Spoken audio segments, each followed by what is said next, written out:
ಯಾವಾಗೆಲ್ಲ ನಾನು diet start ಮಾಡ್ತೀನಿ ಅವಾಗ ನನ್ನ ಬ್ರೇಕ್ಫಾಸ್ಟಲ್ಲಿ ಇದು ಮ್ಯಾಂಡೇಟ್ರಿಯಾಗಿ ಇನ್ಕ್ಲೂಡ್ ಆಗಿರುತ್ತೆ. Hi everyone, welcome back to my YouTube channel Darshana vlog 7999.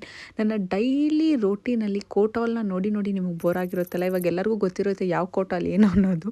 So ನನ್ನ ಕೋರ್ಟ್ ಕೆಲಸ ಮುಗಿಸ್ಕೊಂಡು ಚಿಕ್ಕ ಪೋಸ್ಟ್ ಆಫೀಸಲ್ಲಿ ವರ್ಕ್ ಇತ್ತು. ಸೊ ನನಗೆ ಜೀವನ್ ಕೂಡ ಜೊತೆ ಬಂದರು. ಅದಾದಮೇಲೆ ಆಫೀಸ್ಗೆ ಹೋದಾಗ ಸಿಕ್ಕಾಪಟ್ಟೆ ನನಗೆ ಕೆಲಸ ಇತ್ತು. ಸೊ ಆಫೀಸಲ್ಲೂ ಕೂಡ ವ್ಲಾಗ್ ಮಾಡೋಕ್ಕಾಗಿಲ್ಲ. ಬಂದು ಸಂಜೆ ನಾನು ವ್ಲಾಗ್ ಕಂಟಿನ್ಯೂ ಮಾಡ್ತಾಯಿದ್ದೀನಿ. ಬರ್ತಾ ನಾನು ಮನೆಗೇನೇನು ಬೇಕಾಗುತ್ತೆ ಲೈಕ್ ಫ್ರೂಟ್ಸು, ಹಾಲು ಅದೆಲ್ಲ ತೊಗೊಂಡು ಬರ್ತಿರ್ತೀನಿ, ವಿಚ್ ಈಸ್ ಹೋಮ್ಲಿ ರೋಟೀನ್. ಆಮೇಲೆ ಮನೆಗೆ ಬಂದಿದ ತಕ್ಷಣ ನಮ್ಮ ಮಾವಾಗೆ ಹಾಲು ಮತ್ತು ಸ್ನ್ಯಾಕ್ಸ್ ಎಲ್ಲ ಕೊಡೋದಿರುತ್ತೆ. ಅದು ಕೊಟ್ಟಾದಮೇಲೆ ದೇವ್ರಿಗೆ ಪೂಜೆ ಮಾಡಿದೆ. ಇವತ್ತು ಲಾಸ್ಟ್ ಕಾರ್ತಿಕೆ ಸೋಮವಾರ ಥರ.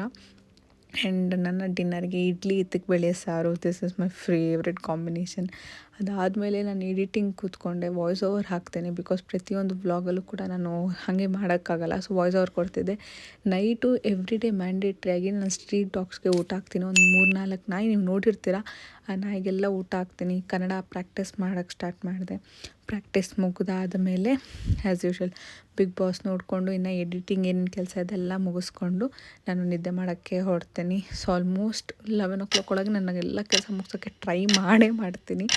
So that's all for today. See you in the next vlog. ನನ್ನ ಚಾನಲ್ನ ಸಪೋರ್ಟ್ ಮಾಡಿ ಆ್ಯಂಡ್ ಬೆಲ್ ಐಕಾನ್ನ ಕ್ಲಿಕ್ ಮಾಡಿ. Bye, take care.